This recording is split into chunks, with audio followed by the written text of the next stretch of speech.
We start with the Free State Premier Sisi Ntombela leading a community prayer service for the 7 people who were killed in the town of Kestell in the Free State on Friday. 2 suspects have been arrested in connection with the murders at Lismor Farm outside the eastern Free State town. They appeared in court this morning.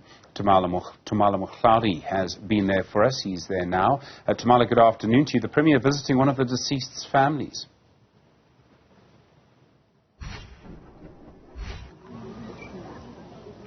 Indeed, Stephen, the Premier is now at the home of Mr. John Moloi, who is the father of Lerato Julia Moloi, who was one of the victims in this very tragic incident that has happened here in Kestell. Now, let's hear from the Premier, Sisi Ntombela, exactly what message she's bringing to the families here. Premier Ntombela, what will you be telling the bereaved? You know, I'm very much disappointed. I'm just here to be with them, just to say, we are with them. And just to assure them that we are going to assist them with the burial and everything. And we are just going to make sure the killers, Lerato and Kabelo, must just be dead. They must not get bail, and they must go and rot in jail. It can't be right for us, to give birth to our boy children, and at the end, they are the ones who raped us and killed us. It's bad. Premier, you gave a very good praise, and I see you've got your team of MECs here, but also big praise to the police officers who worked tirelessly to make sure that the suspects were arrested. Some good news there.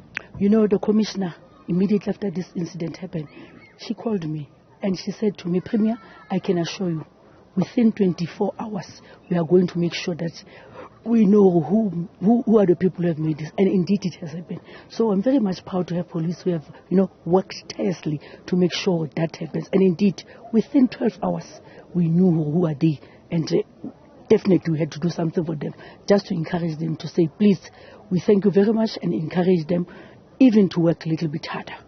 We know that policing is something that is lacking resources everywhere across the country. What more can be done to ensure that there's more visible policing? What else can be done? If only our people can realize that is not an easy job. Our people can just recognize police are working a little bit harder. And if you are a police, you must just be committed and be prepared to protect your community. And here in Free State, fortunately, we have such police that are prepared to protect us. And I just want to tell everybody, go and do anything that you like everywhere. But one thing for sure, you must know, here in Free State, so Free State. All right. Thank you very much. We leave it there. That was Premier Sisi Ntombela of the Free State. She's about to, of course, give a message of condolence to the family here. But in fact, I'm joined by the father of the deceased Lerato Julia Moloi, who is Ndate John Moloi. Ndate Moloi, how are you feeling today?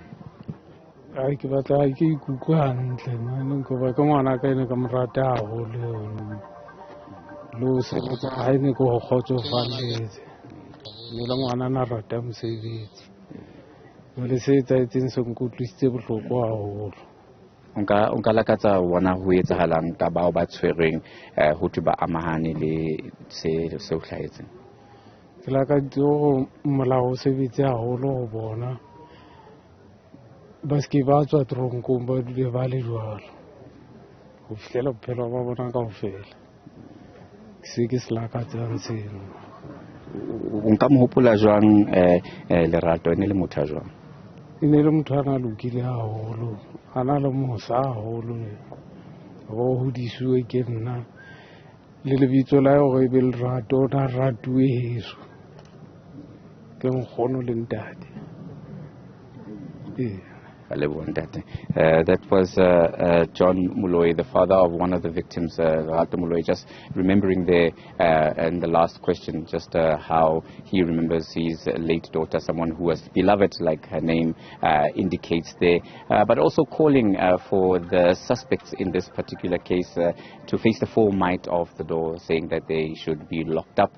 And of course, that matter is now before the courts. The suspects appeared before court earlier today, and we will be giving you those details and updates as and when they happen and develop. And of course, Premier Sisi Ntombela raising that concern about what is going on in the province, saying that it is unacceptable to have this kind of situation whereby this crime and women continue to be killed and continue to bear the brunt of this GBV scourge. It's something that has really outraged the community. She's, of course, surrounded by members of her provincial cabinet coming to offer their condolences and support to their family, and really calling for an end and calling for policing to do more, even though the resources are quite stretched, and lauding the police for the quick turnaround time with which the suspects were brought into custody. Now the matter's before the courts, and we'll keep a close eye on that. With that, it's back to you in the studio. Tamala Mokladi, thank you very much indeed, live for us in the Free State. Well,